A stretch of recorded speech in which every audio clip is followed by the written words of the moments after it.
সোহেল প্লেসা। রাত্রির শেষ প্রহরে যখন কলম থেমে গিয়েছিল, হঠাৎ বাতাসে রয়ে গেছে এক অমীমাংসিত শব্দের হাহাকার। তোমাদের স্তব্ধ কণ্ঠ আজ বাংলার ধলিকণায় তীব্র প্রতিবাদ। বদ্ধভূমির কাশে রক্তবর্ণ অক্ষরেরা আজ এক অসম্পূর্ণ পাণ্ডুলিপি। হিমশীতল সেই রাতে দরজায় কড়া নেড়েছিল মৃত্যু। তুলে নিয়ে গেল চাঁদের, তারা আর ফিরে আসেনি ঘরে।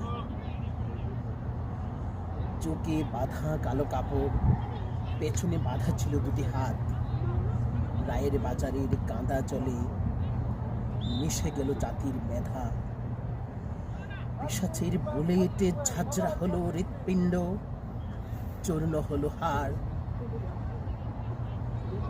পড়ে রইল চশমা, কলম আর অসমাপ্ত পাণ্ডুলিপি।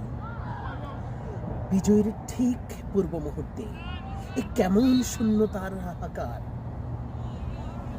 শকুনের ধাবায় ক্ষতবিক্ষত হলো বাংলার মানচিত্র। স্বজনের অশ্রুতে আজও ভেসে উঠে ডিসেম্বরের বাতাস। তোমাদের এই রক্ত ঋণ শোধ হবে না কোনো দিন, কোনো কালেও।